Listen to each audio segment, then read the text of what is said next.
The early morning was quiet, with tides lapping at the shore. Years of wandering had brought me to this place, where I started each day with a run along the coast, letting go of the past. Life hadn't always been solitary. My family had been my anchor, but cracks forced me to rebuild alone. Now, I lived in sync with the waves. The day's plan was simple: a run, a shower, and college football. San Diego State played in the morning, USC in the afternoon. After an 8-mile run, I cleared my head and enjoyed La Jolla's warmth while much of the country faced snow. After a shower, I headed to Tequila Joe's, where San Diego State had already scored. The bar's big screens and good food made it my favorite spot. Vivian, the friendly waitress, greeted me with her usual warmth. San Diego State played well with smooth plays and strong defense. I finished my chicken salad and ordered another beer. As the team neared another touchdown, a man walked in, heading straight for me. I didn't notice him until he stood in front of me, and I looked up, startled to see him. "Hi, Dad," he said. The words hit me like a blow. There was a time when hearing them filled me with indescribable joy, but those days were far behind me. Now they stung. I studied him briefly, trying to connect the grown man before me with the boy I once knew. He wasn't a child anymore, not by a long shot. James was over 21 now. It had been 5 years since I'd last seen him.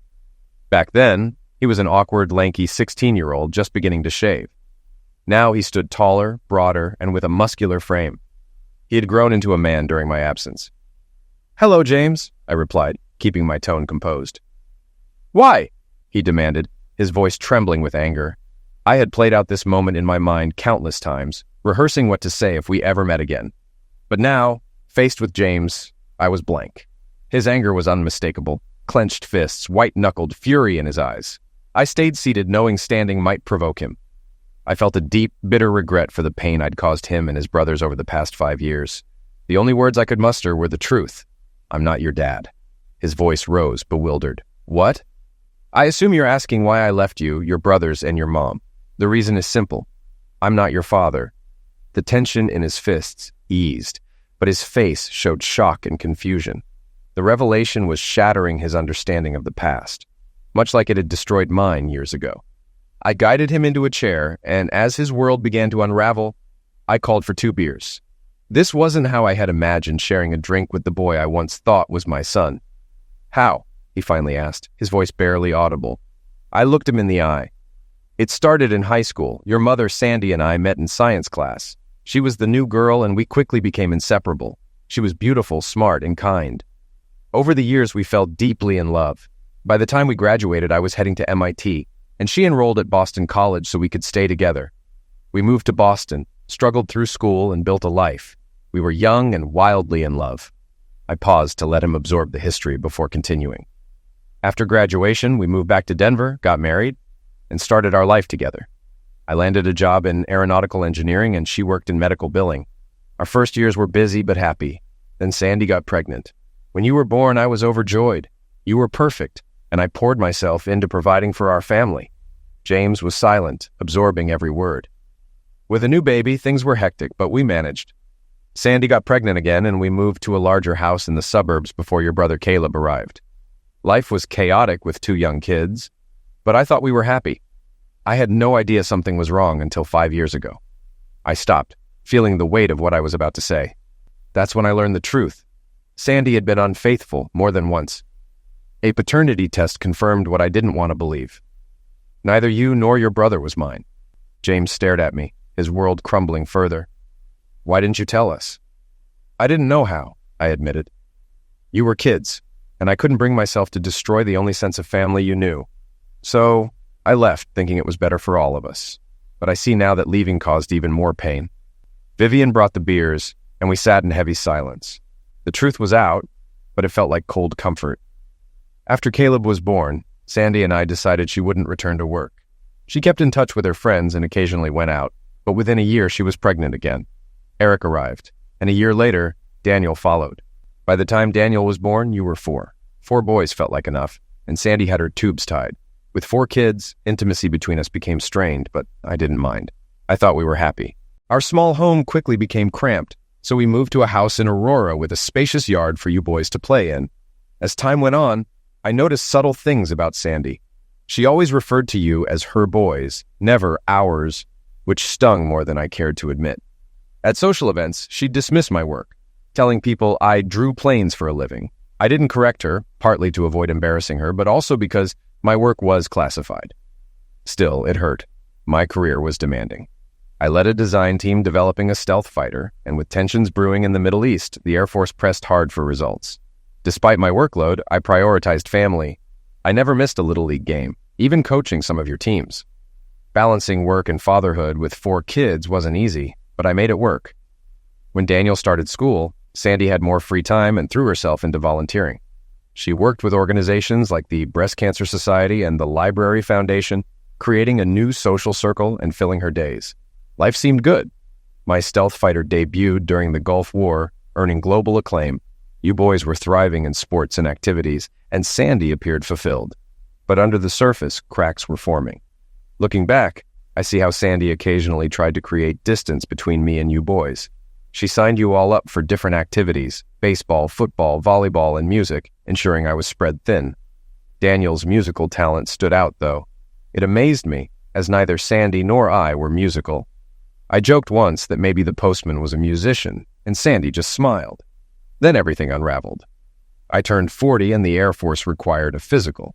The tests were routine until the doctor discovered something unusual during an exam. Concerned, he referred me to a specialist. When the medical community moves fast, you know it's serious. I endured more tests, and while relieved it wasn't cancer, the specialist blindsided me with an unexpected question. When did you become sterile? Confused, I insisted I wasn't sterile. I had 4 sons. The doctor politely disagreed. Shocked and disbelieving, I sought 2nd, 3rd, and 4th opinions. They all confirmed the same thing. I was sterile, likely due to a motorcycle accident at 14. Devastation doesn't begin to describe how I felt. I needed answers, so I took all 4 of you to the doctor under the guise of flu shots. Instead, I ordered DNA tests. 2 weeks later, the results confirmed my worst fears. Not only were none of you biologically mine, but each of you had a different father. My world shattered. I spent that night drowning in scotch at a bar, trying to process the betrayal and lies. The next morning, I tried to function but couldn't. My team at work noticed and sent me home. That evening, Sandy prepared dinner, completely unaware of what I'd learned. I sat across from her, replaying every moment of our life together through a new lens. The woman I loved now seemed like a stranger. Overwhelmed, I excused myself and vomited. I purged not just the meal, but the life I thought I had. Sandy tried to comfort me, but I pushed her away, retreating to the spare bedroom to cry through the night. By morning, I knew I couldn't stay. I quit my job, emptied half of our savings, and left a simple note on the table. I know. Then I got in my truck and drove east, aimlessly chasing escape. I reached the Atlantic Ocean in Maine, where I contemplated ending it all, staring at the waves and imagining how far I could swim before giving up. But even at my lowest, I couldn't do it. I couldn't leave you boys without answers as much as I hated Sandy. For months, I drifted down the East Coast, taking odd jobs to survive. I worked as a dishwasher, a fry cook, and even a tram driver at Disney World. In Atlanta, while working at an auto shop, the FBI found me. Apparently, the government doesn't appreciate it when someone with top-secret clearance vanishes. The agents weren't hostile, just concerned. They questioned why I left, but I gave them a vague answer about marital issues. They didn't press further, only reminding me of my confidentiality agreements. One agent offered a quiet apology before they left, acknowledging my pain without saying the words. And then they were gone, leaving me to piece together what was left of my life. Work had become my refuge after my life unraveled. Back at the shop, Al handed me a brake job, but I could tell he didn't trust me anymore. A week later, I left. From then on, I suspected the feds were keeping tabs on me, occasionally sending someone to check in. They likely wanted reassurance that I wasn't revealing classified information, but sharing secrets, or even speaking to anyone, was far from my mind. I was broken, and people seemed to sense it, giving me space. I wandered the East Coast for a year before heading west. New Orleans, Houston, Kansas City, Phoenix, and finally, the Pacific. My days were filled with fleeting jobs, endless thinking, and too many tears. I replayed every moment of my past with Sandy, looking for signs I had missed, clues hidden in plain sight. I remembered coworkers, James, Caleb, Susan's boyfriend Daniel, and felt the crushing weight of their names. Each memory deepened the betrayal. On the West Coast, amidst the chaos in my mind, I found solace in the sunsets. Every evening, I watched the sun dip into the ocean. each one unique and strangely healing. Slowly, I began piecing myself back together.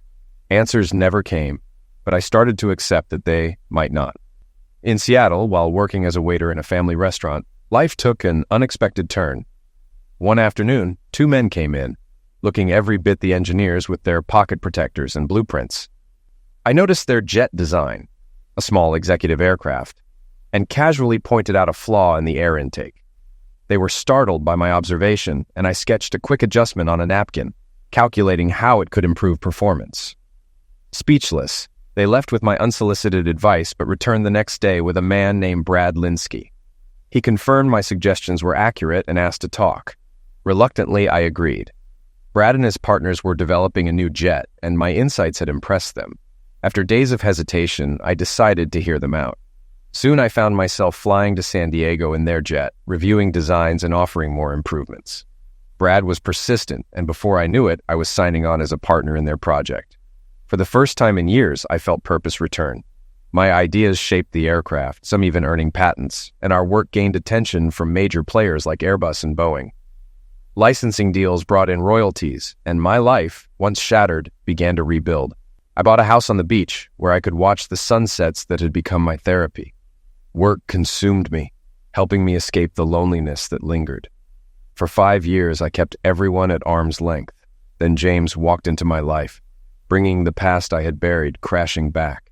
He sat across from me in a dimly lit sports bar, his face etched with pain. As I recounted everything, my discoveries, the betrayal, and my failures, he listened in stunned silence. When I finished, he looked older, burdened by truths he hadn't expected to hear. His tears mirrored my own as he stood to leave. Before walking out, he hugged me, an embrace filled with raw emotion. That night, I sat in a daze, unsure of what to do next. The memories of Sandy remained a blurry, painful history I tried to suppress. But the boys? They were different. I'd failed them. They weren't my biological sons, but I had been their father, and I abandoned them when they needed me most. Forgiving myself felt impossible. James asked if we could talk again tomorrow. I said yes.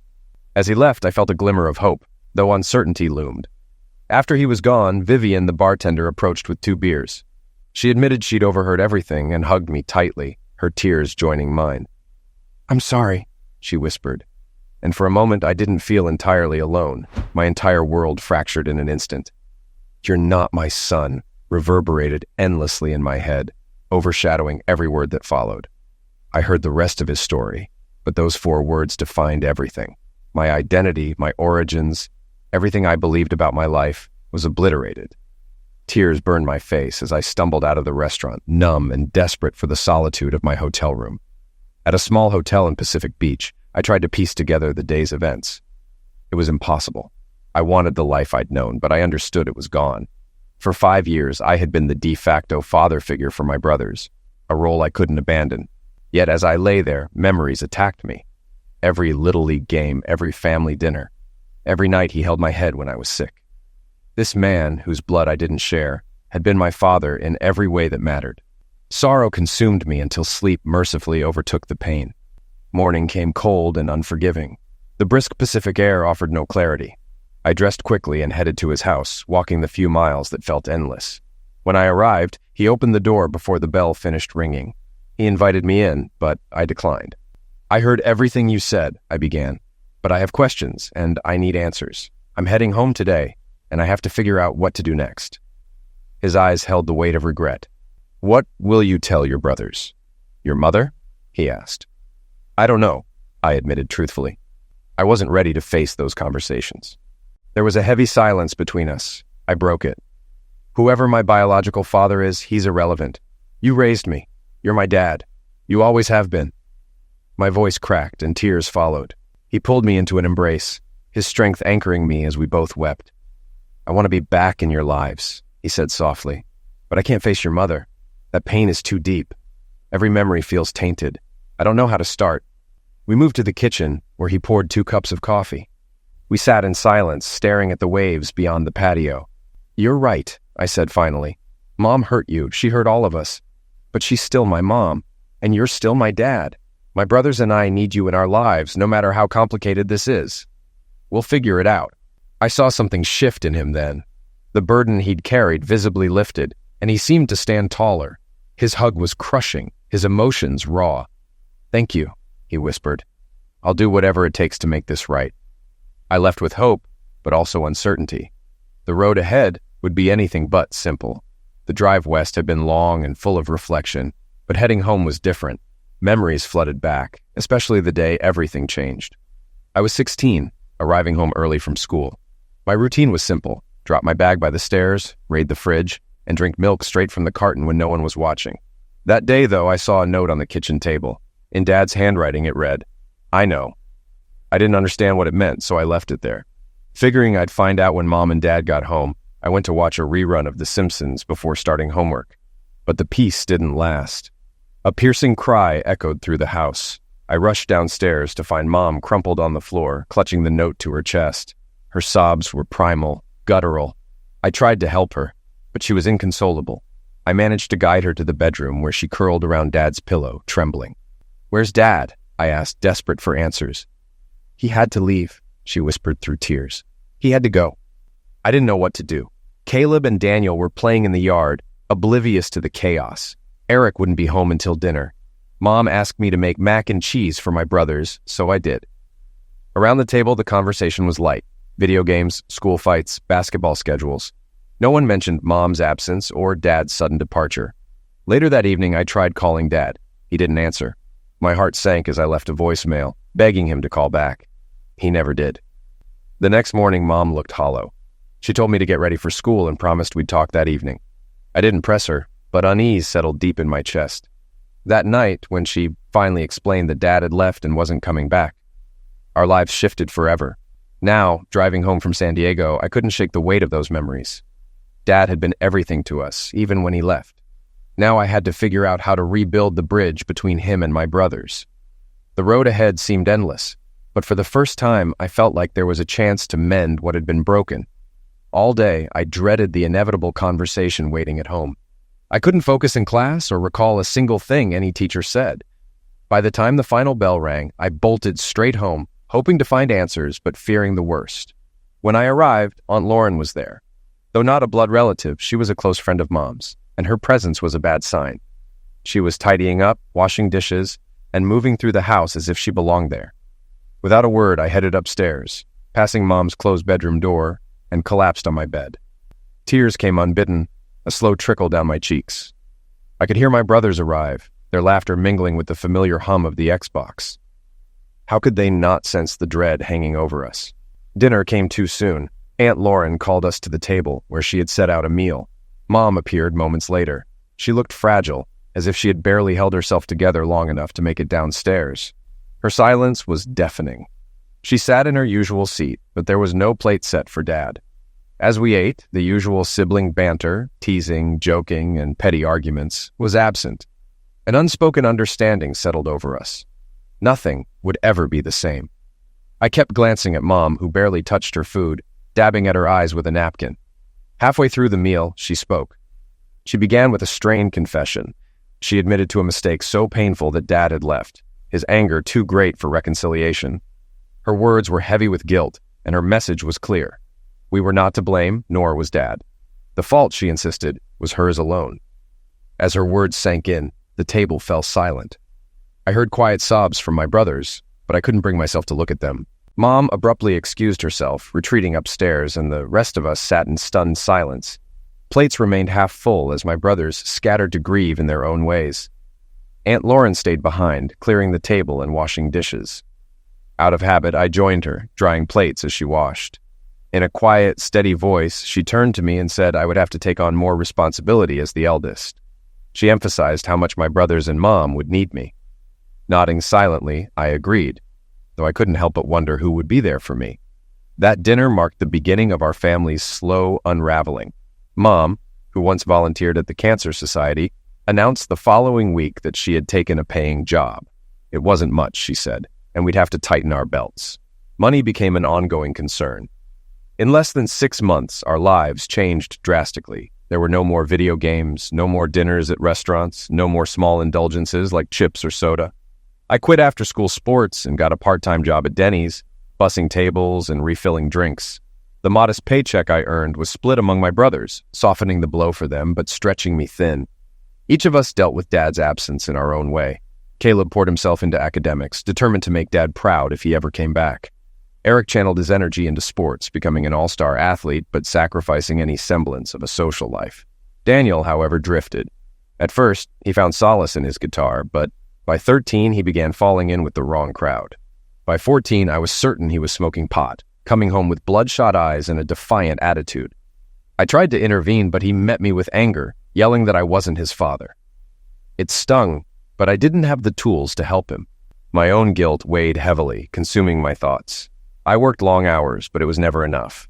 Mom continued to withdraw, working exhausting hours and retreating to her room each night. The vibrant woman she once was faded, replaced by someone pale, tired, and burdened by regret.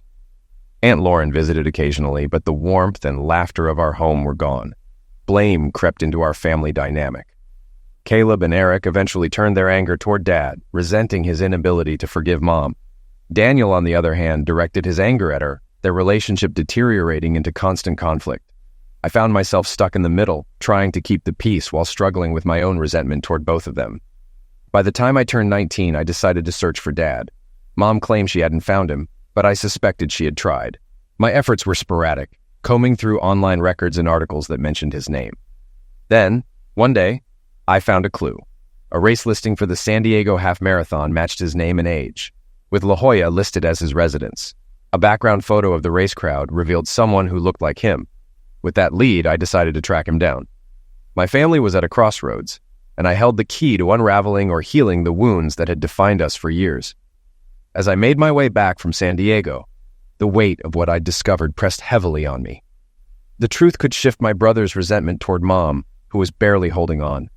I didn't know how to move forward, but I knew it was my burden to carry. Stopping for the night at a small motel, I tried to sleep, but the questions and doubts kept me awake. By morning, I was back on the road, each mile bringing me closer to home and the reckoning that awaited.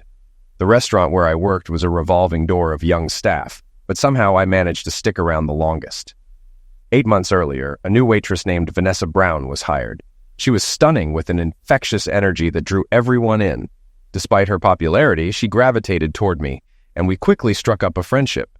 Balancing school, work, and family left me little time for anything else.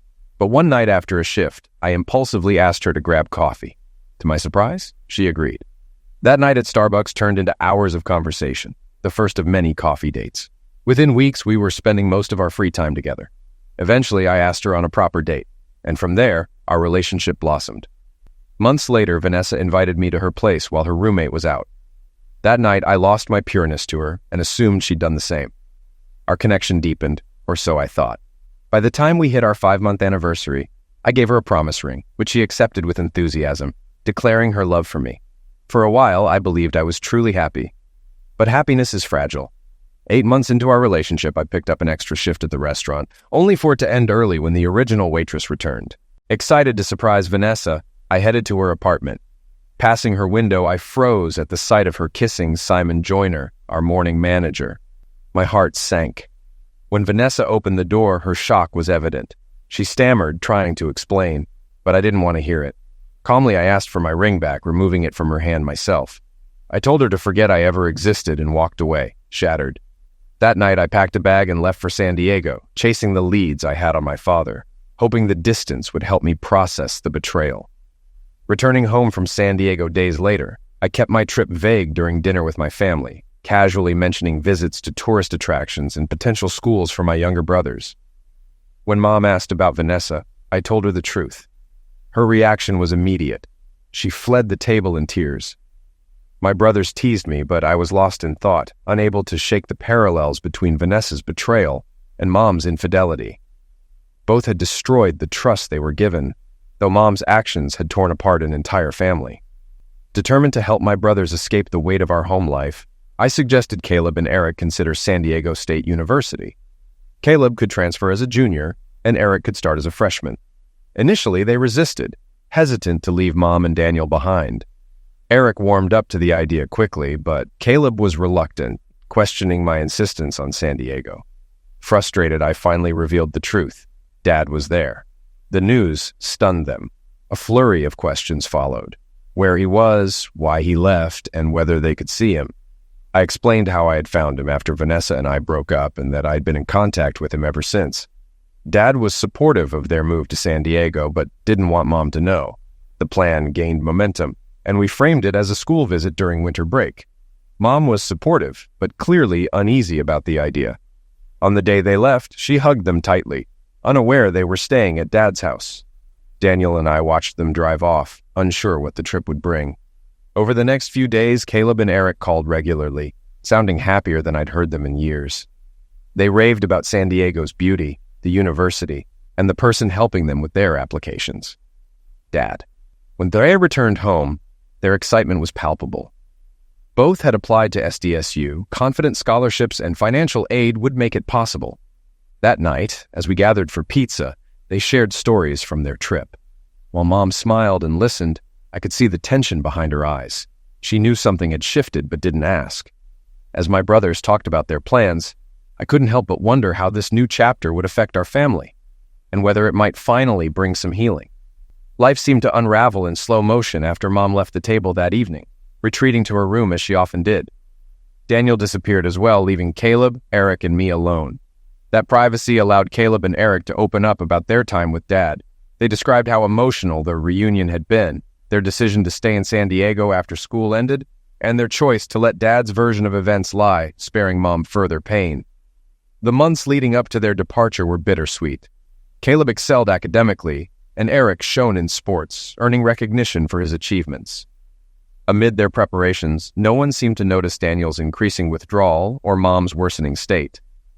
I knew Daniel had moved on to harder pills, and my attempts at intervention were met with anger and defiance. Mom, though aware, seemed powerless to help. Her health visibly declined. She was thinner, her energy waning, and her once lustrous hair now dull. Just after Christmas, Daniel disappeared for 3 days. Police found him in a pills house, dazed and strung out. We placed him in a rehab center, but he fought the process every step of the way. During a family session, Daniel unleashed his fury at Mom, blaming her for Dad's absence and the family's disintegration. Her tears didn't stop him. If anything, they fueled his anger. In a trembling voice, she took responsibility, asking him to channel his pain into healing rather than self-destruction. By the time Caleb and Eric left for San Diego in June, the house felt emptier than ever. They settled quickly, excited for a fresh start and the chance to reconnect with Dad. I planned to visit them in August, but the trip was cut short when I received a devastating call from Mom. Daniel had overdosed and was in the ICU. Rushing back, I found Mom at Daniel's bedside, broken and exhausted. She blamed herself for not being able to save him. That night, Dad arrived unannounced, guilt heavy in his voice as he took responsibility for his absence. We discussed a plan to move Daniel to a rehab facility in San Diego, where being near his brothers and away from Mom might aid his recovery. Dad arranged everything, including the private jet to transport Daniel. The following day, as Mom and I prepared for Daniel's transfer, she insisted I go with him. She argued that as the family's anchor, Daniel needed me to guide him through recovery. Despite my protests, I was on the plane the next morning. Daniel's transition to the San Diego facility was smoother than expected, and over the next few weeks, progress was slow but steady. Family therapy sessions became pivotal. Daniel began to open up, admitting how much he missed Dad and wished for reconciliation. When the therapist asked what he'd say to his father if he could, Daniel tearfully expressed forgiveness and a longing to reunite. At that moment, Dad walked into the room. Daniel's initial shock gave way to overwhelming emotion as he fell to his knees, sobbing. Dad embraced him, and soon, Caleb, Eric, and I joined in. It felt like a long-lost piece of our family had returned. Therapy continued to address Daniel's obsession and our fractured family dynamics, but one glaring issue remained unspoken. Mom. Dad couldn't bring himself to confront her, and I had no idea how to bridge the gap. I kept Mom updated on Daniel's progress, but withheld any mention of Dad's involvement. 2 months into Daniel's recovery, I decided it was time to visit Mom. She dismissed the idea, insisting Daniel needed me more. Though reluctant, I respected her wishes, but began quietly planning a trip home. Before I could finalize anything, Aunt Lauren called with news that shattered me. Mom was gone. Her death brought an abrupt, devastating end to the fragile threads holding us together, leaving me grappling with the weight of unfinished conversations, unresolved pain, and a family forever altered. The cold mountain air pierced through me as we stood at the graveside. A small group gathered for Mom's final farewell. Her resting place was nestled among the trees, with a view of the distant peaks. She would have loved the peacefulness of it. My brothers, Eric, Caleb, Daniel, and I stood side by side, each of us engulfed in our grief. Mom's only brother had managed to attend, offering quiet support as we endured the ceremony in the bitter Colorado winter. Dad attended too, but he remained at a distance, standing silently in the background. After the service, we received condolences from Mom's coworkers and a few remaining friends. Her circle had grown small in the years since Dad left. As the eldest, I had handled most of the arrangements, but Mom had planned much of it in advance, leaving detailed instructions. Aunt Lauren was the last to leave the cemetery. She hugged each of us tightly, her tears flowing freely. When she reached me, she pulled me aside and handed me 2 envelopes. "Your mother wanted you to have these after she passed," she said. "She wouldn't let me tell anyone she was sick. Please call me after you read them." I tucked the letters into my pocket without looking and thanked her. Mom's death had blindsided us. None of us knew she had cancer. Reflecting on the past few months, I realized she had seemed unwell, tired, thinner, but I had attributed it to the stress of Daniel's struggles. Guilt gnawed at me. I should have seen the signs. The call from Aunt Lauren that night had turned my world upside down.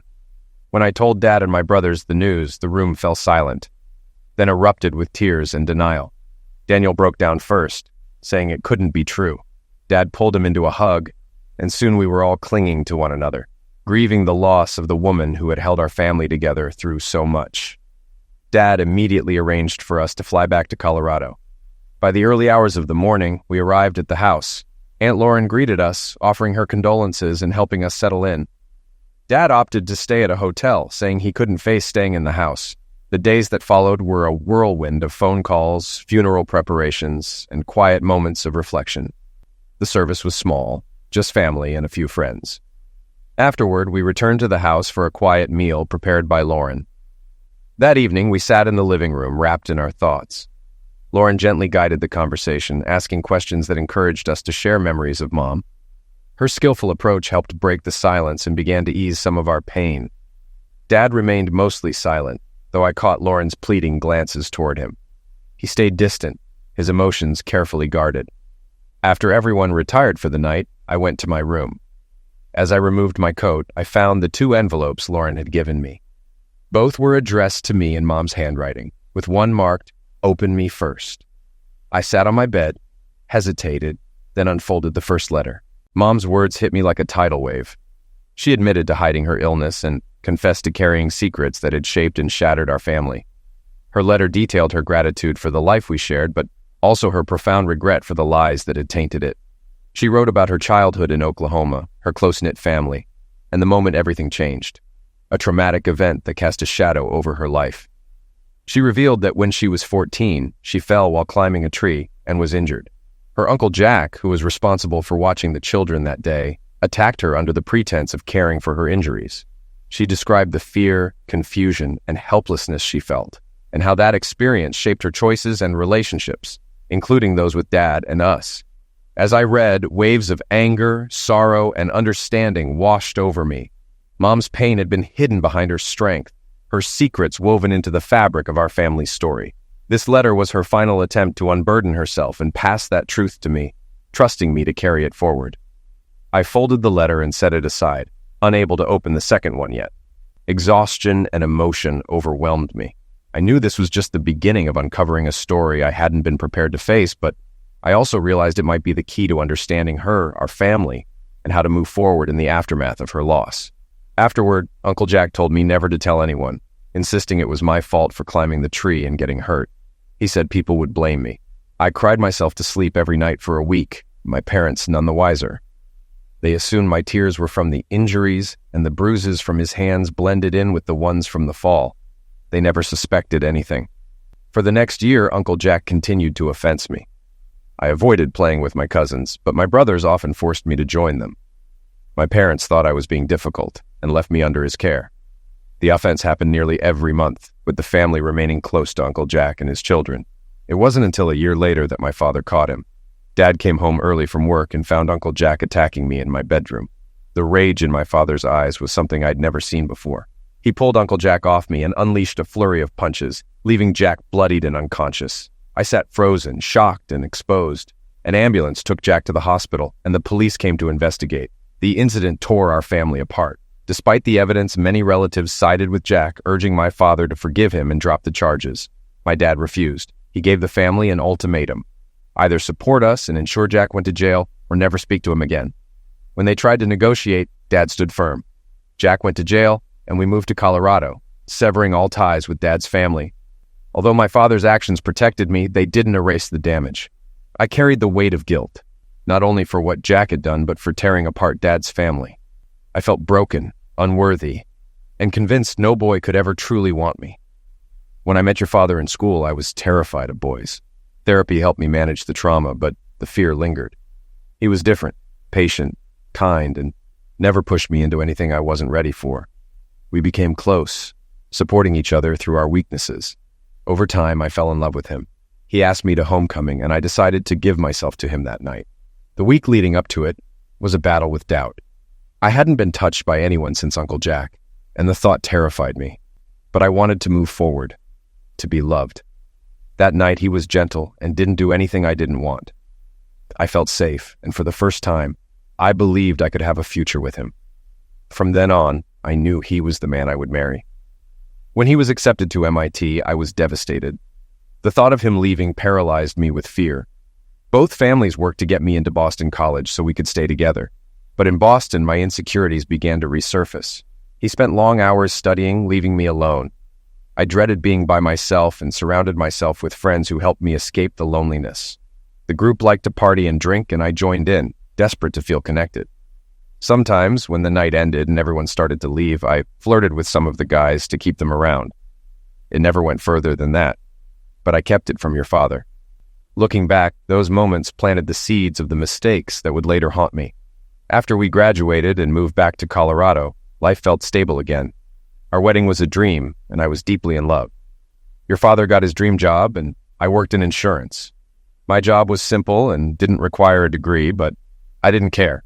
We were happy, or so I thought. But the demons I had buried began to resurface, and within a few months, they broke free. As your father's work hours increased, the loneliness crept back in. I turned to my coworkers for company, spending evenings at bars to avoid being alone. One coworker, James, caught my attention. He reminded me of your father in some ways, but he also had traits that brought back memories of Uncle Jack, something I tried to ignore. One night, after too many drinks, I followed James to his house instead of going home. We ended up sleeping together on his couch. Overwhelmed with guilt, I left immediately, showered, and cried myself to sleep before your father came home. I told myself it was a one-time mistake, but James had other ideas. The next day, he cornered me at work, pulling me into a supply closet under the pretense of privacy. He dismissed my protests, asserting control in a way that mirrored Uncle Jack's actions years ago. I was paralyzed, transported back to the terrified 14-year-old girl who couldn't escape. James made it clear I belonged to him now, using my fear and shame to ensure my compliance. From that moment, my life spiraled further. The ghosts of my past and the choices I made in my desperation consumed me, creating the cracks that would eventually break apart everything we had built. When I got pregnant, I was overjoyed, believing it was your father's child. I hoped this would keep James away, and for a while, it worked. But shortly before your birth, he summoned me again, angry that I was carrying my husband's child. He demanded I name you James. Desperate, I agreed. I had no reason to suspect at first that James was your biological father. You looked so much like your dad, and we were overjoyed at your arrival. I stayed home to care for you, feeling fulfilled and no longer alone. But when I returned to work, James resumed his offense, sometimes bringing a friend, Caleb, to join him. This torment continued until I became pregnant again. Near the end of that pregnancy, James violated me in your father's bed, forcing me to name the baby Caleb. Again, I complied out of fear. After Caleb's birth, James was transferred to the East Coast, and I felt liberated, yet his actions left lasting scars. I realized I had lost respect for your father, who never suspected what I endured. Though my resentment grew, I focused on being the mother I wanted to be for you boys. Over time, I sank into depression and loneliness again. A coworker, Susan, encouraged me to go out and have fun. Her group of friends introduced me to a partying lifestyle, which soon led to meaningless flings.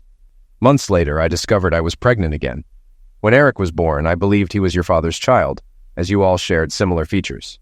But I refused to name him after your father's dad, asserting my independence. After Eric's birth, I returned to partying with Susan. Another pregnancy followed, and when Daniel was born, I knew the truth. I could see he wasn't your father's son. I prayed no one would notice. Fearing discovery, I agreed with your father to have my tubes tied after Daniel's birth. I stayed home with you boys and tried to be the best mother I could, but I had lost all respect for your father. He never uncovered my betrayals, and to me, that meant he didn't care. Over time, I convinced myself he wasn't worthy of my love, or yours. I need to clarify something. I always understood his work. I went through his briefcase nightly, listened to his conversations, and retained everything he mentioned. Though he didn't realize it, I knew more than he gave me credit for, about secret airplane designs and other classified projects. He was contributing to our country's future while I felt trapped in envy and guilt over my own actions as an unfaithful wife. When you were about 5, I tried to distract myself by volunteering with local nonprofits. Meetings often involved cocktails, and before long they became an excuse to avoid being alone. My fears resurfaced, and I often imagined Uncle Jack lurking around every corner. One night, walking to my car after a meeting, someone approached me. I panicked and swung my purse, hitting a young woman who was simply heading to her car. I broke her jaw. That moment shocked me to my core, making me realize I needed help. A woman at the nonprofit referred me to Dr. Lauren Harper, a psychologist. Lauren quickly identified my struggles as rooted in trauma from Uncle Jack and my more recent experiences. We began unpacking the events that had shaped my behavior. Through therapy, I confronted my past, including the damage I had done to our family. Lauren helped me shift focus to your father and our sons. Over time, I realized the blame I had placed on your father was unfair. He had always been present for games, lessons, and milestones, even while working tirelessly. Lauren's guidance forced me to see that I had been trying to drive a wedge between him and his children out of misplaced guilt and resentment. Slowly, she helped me rediscover my love for him. Lauren became more than a therapist. She became a mentor and a friend. She even visited our home to observe family dynamics, offering insights and support. She was there when I admitted my fear that Daniel might not be your father's son. She urged me to share the truth, but I couldn't. Your father was a man of principle who believed in accountability. I knew he wouldn't accept any explanation that shifted blame to the past.